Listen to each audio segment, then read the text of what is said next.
It's 3 o'clock at an elementary school in Japan. The final lesson has just ended, but not a single child is packing up to leave. Instead, they push their desks to the back of the room, pull small cloths from their bags, fill buckets with water, and get down on their hands and knees. 6-year-olds are scrubbing the floors. 8-year-olds are wiping the windows. A group of 10-year-olds walks into the bathroom and starts cleaning the toilets. There is no janitor in this building. There is no cleaning crew coming later tonight. The children clean the entire school themselves, every single day. And here's the strangest part of all. Almost none of them complain. Now picture a very different scene, one that might look a lot like your house. It's morning. You've asked your child for the 3rd time to make their bed. Just pull the blanket up, that's all. And somehow it's turning into a sigh, a negotiation, a small war over a single sheet.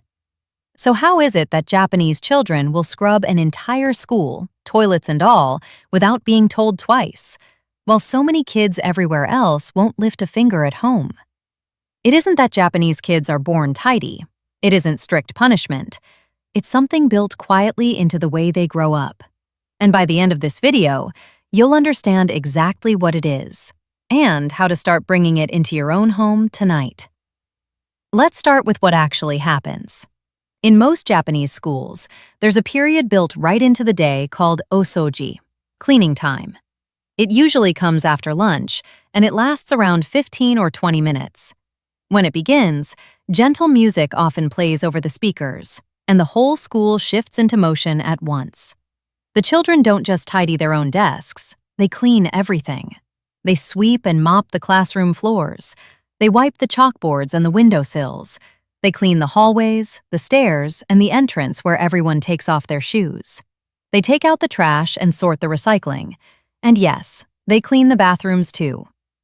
There's a famous image of Japanese school cleaning that surprises people the first time they see it. Rows of children bent over, hands flat on a wet cloth, racing down a long hallway to polish the floor. It looks like a game. And to them, in a way, it is. It's simply part of the rhythm of the day, as ordinary as math class or recess. Many children even bring their own cleaning cloth from home, a small, hand-sized rag, sometimes sewn by a parent, that they keep just for this.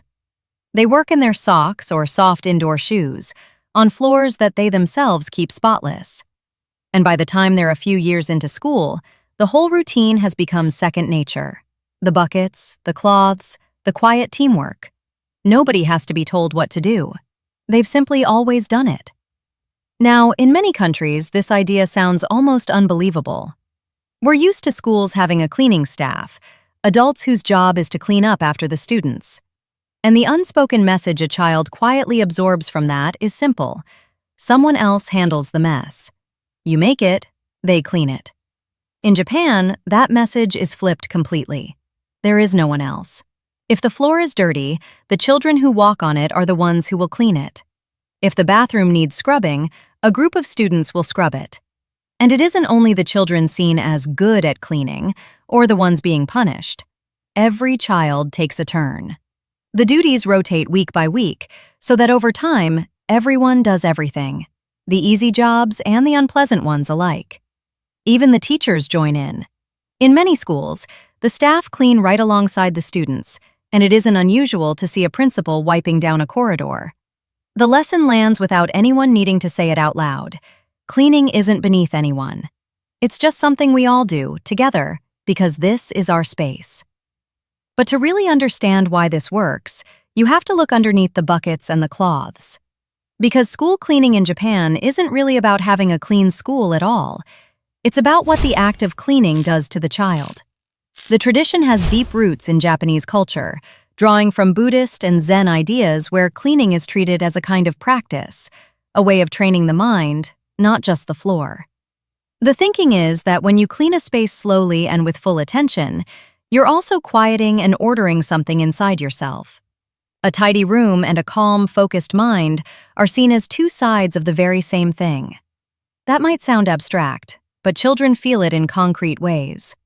When a 6-year-old spends 15 minutes every day quietly caring for the room she learns in, That room stops being just a place she passes through. It becomes hers.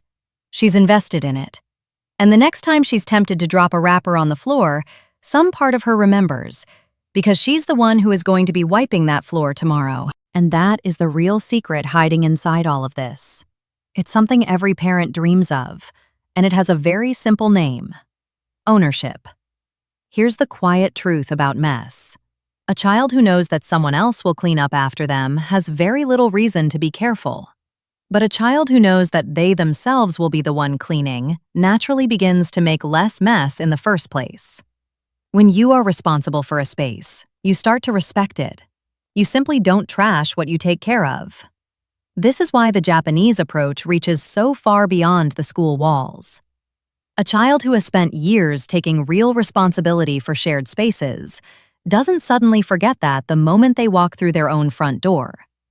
The habit of noticing mess, of feeling responsible for a room, of pitching in without being asked, that becomes part of who they are. The made bed and the tidy room at home aren't a separate lesson. They grow out of the very same root. There's one more piece that makes the whole thing work, and it's easy to miss. In Japan, cleaning is almost never something a child does alone, in isolation, as a punishment. It's done together. The entire class cleans at the same time, side by side, each with a job that contributes to the whole. There's a powerful sense of we in it. We are taking care of our school, together. Cleaning becomes an act of belonging, not a lonely task you're forced to endure while everyone else gets to play. And because the adults clean too, and because no one is left out, there's no resentment built into it. Nobody is being singled out. The child looks around and sees the people they care about, their friends, their teacher, all tending the same space with the same effort, and they absorb that this is simply what good, responsible people do. They aren't being managed into cleaning. They're being invited into a shared act of care. So what can you actually take from all of this, without enrolling your child in a school on the other side of the world? Quite a lot, as it turns out. You just have to borrow the ideas underneath it. First, give your child ownership of a shared space, not only their own bedroom. The bedroom is private. It's easy for it to feel like their problem and nobody else's. But give them a real job in a common area. They're in charge of setting and clearing the family table, say, or keeping the entryway tidy. And they begin to feel responsible for the home you all share, not just their own little corner of it. Second, make it a calm daily rhythm, not a punishment. The quiet power of Japanese cleaning time is that it's utterly ordinary and predictable. Pick a small window, 5 or 10 minutes after dinner perhaps, where the whole family tidies up together, every single day. When cleaning is just something the family does at a certain time, it stops being a fight and slowly becomes a habit. Third, and this is the big one, clean together and let them watch you. Children copy what the adults they love actually do, far more than what they're told to do. If they see you cleaning calmly, without complaint, treating it as a normal part of caring for your home, that is the lesson that truly sinks in. Cleaning alongside your child will do more than 100 reminders ever could. And fourth, let them clean their own mess, even when it would be faster to just do it yourself. When a child spills something and you immediately swoop in and fix it, you quietly teach them that mess is someone else's job. But when you hand them the cloth and gently help them clean it up, you're teaching them the single most valuable lesson in all of this. You take care of what you are responsible for. And here's one small shift in language that ties all of it together. Try framing cleaning as caring for something, rather than as a chore to get through. Let's take care of our kitchen lands very differently in a child's ears than go clean up.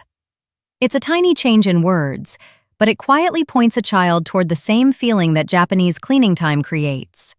That tending to a shared space is simply a kind, normal thing that people who care about each other do. Because in the end, Japanese children aren't born loving to clean any more than yours are. No child is. They simply grow up inside a world where caring for the spaces you live in is normal, shared, and expected. So completely ordinary that it never even occurs to them to argue about it. The scrubbed floors and the spotless classrooms are just the visible result. The real thing being built, quietly, every single day, is a sense of responsibility that follows them home and stays with them for the rest of their lives. And the wonderful part is this: you don't need a special school to begin. You can start building that very same world, in small and simple ways, at your own kitchen table, tonight. If this gave you something to try with your own family, you'll probably love our video on why Japanese kids walk to school alone at age 6. It's right there on your screen now. And if you'd like more calm, practical ideas from the way Japanese families raise their children, take a moment to subscribe. We'll see you in the next one.